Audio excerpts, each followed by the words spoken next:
You're listening to episode 26 of the Simply Sabbath podcast. Rest doesn't have to be a four-letter word. If you feel like you're about to break from exhaustion, let me invite you to Simply Sabbath, a podcast for the burnt-out Christian mom who longs to get back to the core of who she is and to reclaim the deep joy and stabilizing peace Jesus has for her in her everyday, without the mom guilt that often accompanies self-care practices. Hi, my name is Rachel Fehrenbach, and I help busy moms just like you add a simple, rest-filled family Sabbath to their week so they can experience a refueling that gives them exactly what they need to live the life that God has called them to. I am so glad you've joined me today.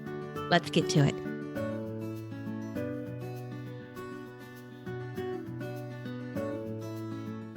In Monday's episode 25, we talked about what the Sabbath has to teach us about soul care and mom guilt. And in that episode, I proposed that we start thinking about soul care as a category of care for ourselves that is outside of spiritual well-being. And the way that I define those two things, spiritual wellness and soul care, spiritual wellness landed more in the camp of Bible study, church attendance, small groups, prayer time, all those things that are really important to our relationship with the Lord, but slightly different than caring for our souls. And how I defined caring for our souls was about allowing and creating opportunities for your soul, the very way that God has designed you, your personality, your essence, your talents, your skills, your giftings, for that to engage the world and point them back to Jesus. And I don't mean like in ministry necessarily or volunteer role.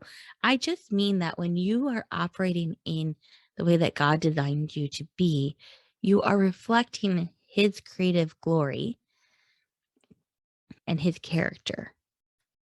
And so these things are often the things that we label as, oh, this makes me feel like myself, or this makes me feel alive, or I get charged up about this. I get fired up about this. I think we instinctively know what this is for ourselves, but we have a hard time articulating what that means for us because it is so individualistic. It's not like spiritual wellness, we all get. We're all supposed to be reading our Bibles. We're all supposed to be praying. We are supposed to do this collective worship thing. And we all know that this thing helps us grow in our relationship with the Lord. And so we can articulate that spiritual wellness side of things needs to happen. We can articulate that we have physical needs we need to care for. We can articulate that. But when it comes to the soul care, caring for the essence of who we are, we lose our ability to articulate it very well. And we start to feel a little guilty about it because it feels very inwardly focused. But as I mentioned in that episode, I really believe that Satan's way of keeping us from engaging the world how God created us to engage the world. And in doing so, we step outside of that kingdom work. When we suppress living out our unique design, when we suppress that allowing our souls to be who God made us to be, we aren't making the same impact that we could be for the kingdom. So in that episode, I recommended practicing the soul care within the safe space of Sabbath, because Sabbath has no expectation of doing or productivity. That is a safe space in which we can re-engage that part of our souls and care for our souls. It's a safe place in which we can allow God to remind us of the unique ways in which he's designed us to operate in this world. So when I was recording that episode 25, I actually shared 6 tips for caring for your soul on Sabbath and creating the soul care practice within the safe space of Sabbath. I actually went into 6 tips, but it made the episode so long that I needed to pull it out of that episode and make it its own episode, which is what we are doing today. So I know I'm deviating a little bit from our norm of a solo episode with just me talking on Mondays and an interview episode with me interviewing somebody and hearing their story on Wednesday. But I felt like it was important that this part of that conversation happens. I don't think that we have a lot of resources out there about like the practical side of practicing Sabbath, and especially this idea of soul care within the space of Sabbath, that I think is naturally a part of Sabbath. And I think a lot of authors that I have read have alluded to this idea, but I haven't come across any resources that really get practical. And so I just want to get practical with you guys today to help you have a springboard for making this happen within your week. But before we jump into those 6 tips, I just want to reiterate 2 things. One, soul care is not about your physical needs.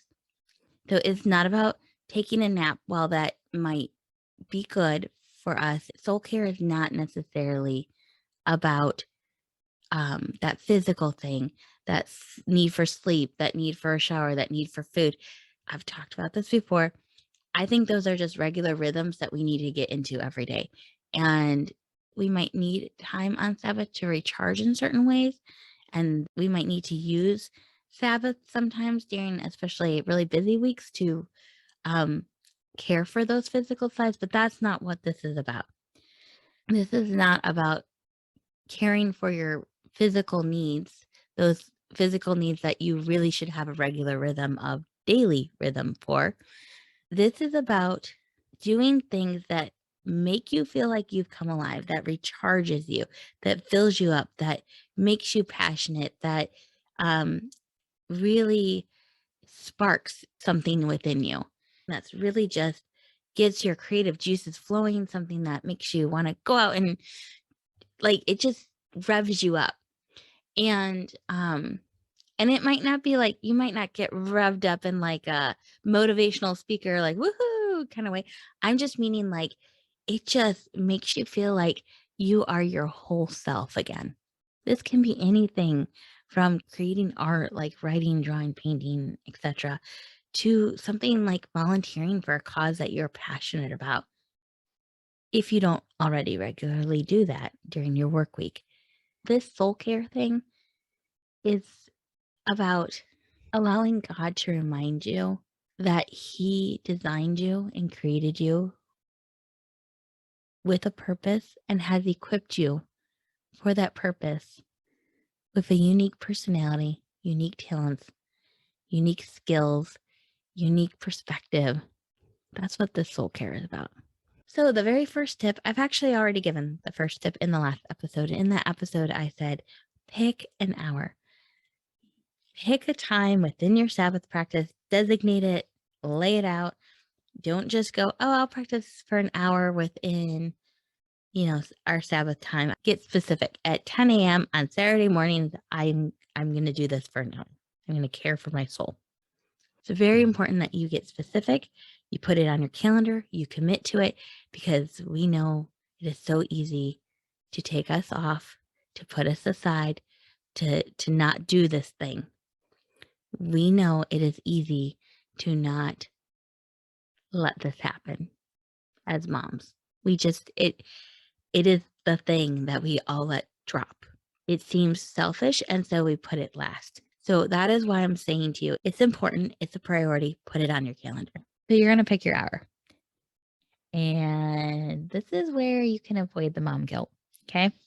You're going to be like, I feel so bad that I have a whole hour to myself. And, my husband, he works hard too. He can have his own hour too. In fact, I would suggest you do that for him. You suggest to him at 12 o'clock, you take the kids and I get an hour to myself. And then the next hour, I'll take the kids and you have an hour to yourself. Because it's important, both of you guys are getting to care for your soul in that way. Next, you're going to decide your one thing. I want you to set a timer for 5 minutes and I want you to write down everything that you would want to do during this hour. Okay. That is your starting list. This is where you're going to just jump off from. As you do this week after week, it's going to become a little bit more second nature. You're just going to know how you want to care for your soul that week.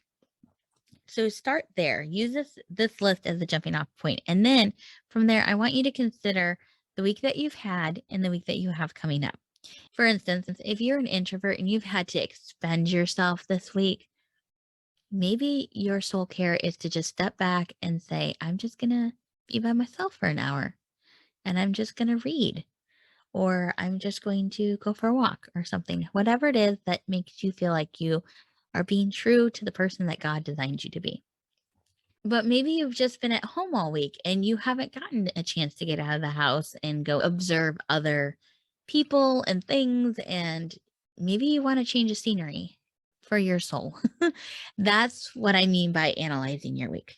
Now, the other thing that you need to consider about that one thing that you're going to do, and only one thing, you cannot accomplish a lot in 1 hour. Just focus on doing one thing for 1 hour. You can also always adjust your time. I'm just suggesting you start out with the expectation of 1 hour. Just set that as like the baseline. And then you can always increase it if that week allows for it. Or maybe you decrease it because maybe you just don't have as much bandwidth for it, or maybe there's just another demand on your Sabbath that week. Maybe for this particular Sabbath coming up, you had already planned to do kind of a family outing, and that is taking up a huge chunk of time. And maybe you don't want to spend as much on your soul care, and that's okay too. So just remember that you can always adjust the time. Just kind of have a baseline to start with. Another thing when you're considering your one thing is to consider your supplies. Do you already have things on hand to be able to do that activity? Is it easy to go get those supplies before Sabbath? Not the day of Sabbath. Do not wait until that moment to get your supplies, because you will waste your time getting the supplies and not actually getting to do the thing. So, are you able to get those supplies easily? And by easily, I mean like stress free. If it is stressful for you to get the stuff to set up to do the thing that allows your soul to play and engage, it's not worth it. It's just not. I'm not talking about like just things that are outside of your control. I'm just talking about like you have a very jam-packed week and maybe you're not able to get to this particular store that's 45 minutes away that has the supplies that you need. That's more of what I'm talking about. Just be honest with yourself that maybe that activity needs to be pushed off to the next Sabbath, but also remember there is a next Sabbath. And so don't panic that you're never going to get to do this fun thing ever again. You get to do it next week. So far, we've talked about picking a regular time and deciding the one thing that we're going to do during that regular time. Each week, you're going to decide what your one thing is. And then the next tip I would give you is to communicate with your husband. Get into the habit of talking about your soul care needs. Get into the habit of communicating what it is that you need during that hour. Make a designate a day of the week where you guys plan your Sabbath together, what it is that you're going to, and this could take like 15 minutes. When you first start doing it, it might take a little bit longer, but when you get into the regular rhythm, my husband and I typically start talking about Sabbath on Wednesday or Thursday. We start throwing out ideas about what we might want to do that weekend. Um, we start talking about how we want to spend our time, what we want to do with the kids, how we want to rest, how we want to play together, like how as a family, how we want to spend time together as a couple. We start talking about that, our meals and everything. We throw out ideas and communicate what it is we need from each other. And there have been times when one of us might suggest an idea and the other one has said, I need to maybe not do that this weekend. So for instance, typically what it is me saying, I think I want to go for a drive here, and my husband, because that's something that my soul I love so much, is like going to new places and exploring new things. Um, but my husband, you know, he has said to me in the past, like, I really just need time at home. I don't want to be running around all over the place. And I have respected that because we do this each week and I don't need to get panicked that I don't need to panic or worry that I'll never get to do the things that make me feel like I'm coming alive or recharge me or refuel me, because I can do it next week. When you're talking with your husband, you are not asking permission from one another. You are each communicating your needs and working together to make that happen for one another. I think that's really important to remember, especially as women and as mothers. We are not asking permission to care for our souls or to rest from our husbands. God has already given us that permission. We are working with our husbands to make that happen for both of us. Next tip I would give you, trust your husband for that hour. Trust your husband for that hour. Ask him how you can set him up for success during that time so he doesn't need to call you or ask you. So if you are leaving during lunchtime and it's helpful for him to know what you've meal planned, just go over with that with him. But then trust that he is capable, more than capable of making lunch for your kids and for himself. Okay? Just trust your husband and don't micromanage and avoid phrases or facial expressions that would imply incompetence. He is more than capable of handling things for that hour while you are gone. Okay? Next tip, gather your supplies and ready your space before you get to your Sabbath practice. Having those things on hand means that you get to care for your soul in that hour for the full hour. If you're not ready, you're going to waste so much time looking for things, as I mentioned before. And if your space is not ready, you're going to waste so much time getting your space ready. That's not what this hour is for. This hour is for you to playfully engage your unique design. Last tip, try to incorporate a little bit of reflection with Jesus during that time that you're engaging your soul. Sometimes the activities that we choose to do give us a chance to pray and reflect on our week. So if maybe like gardening or going for a walk or painting or whatnot, but sometimes it doesn't. And so I would just say that in that space of that hour so that you're caring for your soul, maybe give 10 minutes of just saying, just reflecting on this past week and praying through that with Jesus, asking him to give you eyes to see your week the way that he sees it.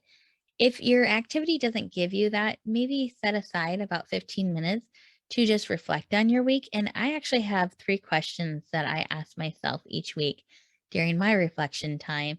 And you can find these in my Rest and Reflect journal. That's what my journal is for, is to help you do this practice of reflecting on your week in your Sabbath practice. But the 3 questions I always ask myself are, what did I embrace this week? How did God embrace me? And what do I hope for next week? So really simplistic, but just kind of a reflection on this past week, an acknowledgement of where God has shown up in my life this past week, and then a looking forward to what do I hope for the coming week. So there you have it, the 6 practical tips for caring for your soul during your Sabbath practice. Once again, 1, pick a time within your Sabbath practice for your soul care. 2, decide your one thing. 3, communicate with your husband. 4, trust your husband for that 1 hour. 5, gather your supplies and ready your space before the Sabbath. And 6, don't forget to reflect with Jesus on your week. Whew. I hope this was really helpful for you today. If you wouldn't mind sending me a DM on Instagram and letting me know what tip was the most helpful for you, I would really appreciate it. I'd love to get to hear from you. What was helpful? What did you find interesting? And maybe even, are you going to do this during your next Sabbath practice? I'd love to hear from you guys. You can find me on Instagram at Rachel Fehrenbach, and I look forward to hearing from you. Before I go, I just want to leave you with the same question that I left you with on Monday. How can I practice caring for my soul during my next Sabbath? I'll see you next time. Bye. Hey, I just want to say thank you for joining me for today's conversation. I know many things demand your attention, and I don't take lightly the privilege it is to share your time. I want to make things as easy and simple for you, so I've linked to all the resources mentioned in the episode in the show notes. And you can always find the links and more helpful information on my website, www.rachelfehrenbach.com. As we say our goodbye, let me remind you that what we're talking about in this podcast is not just another thing to add to your to-do list. This is not another expectation for you to live up to. It is a gift outstretched from the hand of your Creator, an invitation to press pause on walking alongside Jesus in all the things He's called you to do, and instead sit down across from Him and just be with Him. It is an invitation to simply Sabbath.